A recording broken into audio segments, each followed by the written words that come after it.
অশোক পটাশডাঙ্গা গ্রামে নতুন এসেছে। সে একটা কারখানায় কাজ পেয়েছে। রোজ অন্ধকার থাকতে থাকতে ঘুম থেকে উঠে ভোর 4:30 নাগাদ সাইকেল নিয়ে কারখানার উদ্দেশ্যে রওনা হয় আর বিকেলে বাড়ি ফেরে। অশোক ছোট থেকে খুব ভালো আঁকতে পারে।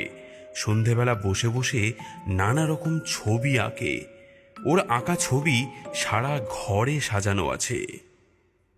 তখন গরমকাল। অশোক প্রতিদিনের মতো আমবনের পাশ দিয়ে যাচ্ছিল। উফ, এই রাস্তাটা দিয়ে যাওয়ার সময় কেমন যেন গা ছমছম করে। চারিদিক নিস্তব্ধ, আকাশে এখনো আলো ফোটেনি। আরে ওই তো, ওই বুড়িমা আজও আম কুড়োচ্ছে। রোজই লক্ষ্য করি এই একই সময় বুড়িমা আম কুড়োতে আসে। অশোক মনে মনে ভাবল, এত ভোরে হাতে একটা লণ্ঠন নিয়ে বুড়িমা কত কষ্ট করে আম কুড়োয়, সোজা হয়ে দাঁড়াতেও পারে না। আহারে, দেখলে মায়াও লাগে। অশোক সাইকেলে যেতে যেতে লক্ষ্য করল, একবার বুড়িমা এই গাছের নিচে, আবার চোখের নিমেষে অন্য গাছের নিচে আম কুড়োচ্ছে। অশোক অবাক হয়ে গেল। এই বয়সে এত তাড়াতাড়ি এদিকে একবার আম কুড়োচ্ছে, ওদিকে একবার আম কুড়োচ্ছে। অশোক বুড়িমাকে জোর গলায় জিজ্ঞেস করলো, ও বুড়িমা, তুমি এই বয়সে কি করে এত তাড়াতাড়ি আম কুড়ো গো? তোমার বাড়ির কেউ তো তোমার সাথে আসতে পারে, তোমাকে তো একটু সাহায্য করতে পারে নাকি? তবে এই বয়সে তুমি অনেক ফিট আছো। বুড়ি হে হে করে হেসে বলল, কি করব বাবা, আমি বড় হতভাগী।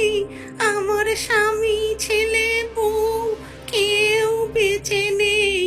পেট তো শুনবে না বাবা, খিদের জ্বালায় বেরোতে হয়। রোজ একই কাজ করতে করতে অভ্যেস হয়ে গেছে। হ্যাঁ, সে তো ঠিক কথা। আমার একটা নাতনি আছে, সে ছাড়া আমার আর কেউ নেই। বাপ মা মোরা মেয়েটা আমার কাছেই থাকে। ও এই সময় ঘুমোয়। যুবতী মেয়ে, সারাদিন ঘরের কাজকর্ম করে, তাই ওকে এত ভোরে ঘুম থেকে ডাকি না। ও আচ্ছা, কিছু মনে করো না গো বুড়িমা, আমি না জেনেই জিজ্ঞেস করে ফেলেছি। না গো না, কিচ্ছু মনে করিনি।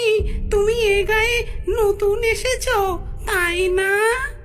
হ্যাঁ গো, নতুন এসেছি, কাগজ কারখানায় কাজ পেয়েছি। খুব ভালো। বুড়িমা দাঁড়াও, আমি তোমাকে কিছু আম পেড়ে দিচ্ছি, তুমি ঝুড়ি ভরে আম নিয়ে